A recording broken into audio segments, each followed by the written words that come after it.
सोचिए जरा कि अगर जीवन के सबसे बड़े रहस्य का जवाब खुद मृत्यु के देवता से पूछने का मौका मिले तो।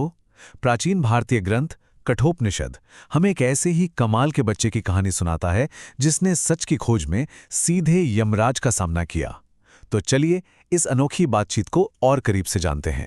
ये सवाल कि मौत के बाद आखिर होता क्या है, सदियों से हम सबको परेशान करता आया है ना? लेकिन हमारी कहानी एक ऐसे लड़के नचिकेता की है जिसमें इतनी हिम्मत थी कि उसने ये सवाल सीधे मृत्यु के स्वामी से ही पूछ लिया।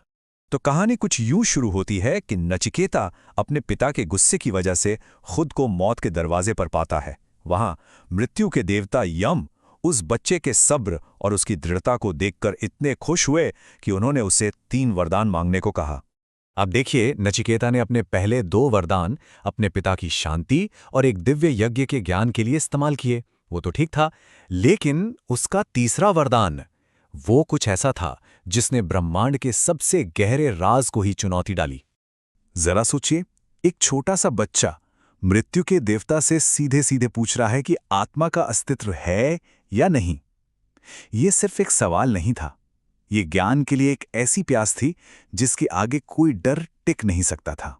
अब यमराज भी इस सवाल से हैरान रह गए। उन्होंने नचिकेता को टालने की कोशिश की। कहा, अरे इस विषय पर तो बड़े बड़े देवताओं को भी शक रहा है। ये सच बहुत गहरा है, इसे समझना आसान नहीं है। यमराज ये देखना चाहते थे कि क्या नचिकेता सच में इस गहरे ज्ञान के लायक है भी या नहीं। तो उन्होंने उसकी सबसे बड़ी परीक्षा लेने का फैसला किया। उन्होंने उसके सामने दुनिया के सारे सुख रख दिए और शर्त बस एक थी कि वो अपना ये सवाल वापस ले ले। सबसे पहले तो यम ने उसे धरती के सारे सुख देने का वादा किया। धन दौलत, लंबा खानदान, बेहिसाब ताकत, मतलब एक ऐसा ऑफर जिसे कोई आम इंसान तो कभी मना कर ही नहीं सकता था। पर नचिकेता तो टस से मस नहीं हुआ। वो अपनी बात पर अड़ा रहा। तो यम ने अपना दाव और बड़ा कर दिया और उसे इस दुनिया से भी आगे स्वर्ग के सुखों का लालच दिया। यम ने कहा, देखो, स्वर्ग की ये अप्सराएं ले लो, उनके रथ और संगीत भी ले लो, बस ये आत्मा के बारे में मत पूछो। ये परीक्षा का सबसे मुश्किल पड़ाव था, ये देखने के लिए कि नचिकेता का इरादा सच में कितना पक्का है। लेकिन नचिकेता का जो जवाब था वो उसकी उम्र से कहीं ज्यादा बड़ा था और उसमें एक गजब का वैराग्य छिपा था। सच कहूं तो यही जवाब इस उपनिषद का दिल है। पूरी हिम्मत और साफ मन के साथ उस युवा साधक ने एक एक पर के सारे लालच ठुकरा दिए। कोई भी दुनियावी या दिव्य सुख उसे उसके असली लक्ष्य से भटका नहीं सका। नचिकेता ने एक ऐसा तर्क दिया जिसे काटा नहीं जा सकता। उसने कहा, ये सब तो पल भर का है, आज है कल नहीं। ये तो इंद्रियों को और कमजोर करता है। ये नाच गाना ये सब आप ही रखिए। उसने साफ कर दिया कि ये अस्थायी सुख उसे परम सत्य के रास्ते से हटा नहीं सकते।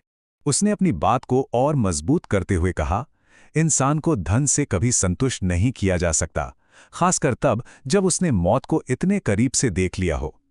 उसके लिए ये सारा पैसा उस ज्ञान के सामने बेकार था जिसकी उसे तलाश थी। नचिकेता का ये अटूट वैराग्य देखकर यम को यकीन हो गया कि वो इस परम ज्ञान का असली हकदार है। और यहीं से गुरु और शिष्य के बीच वो संवाद शुरू हुआ जिसकी शुरुआत जीवन के 2 रास्तों के फर्क से हुई।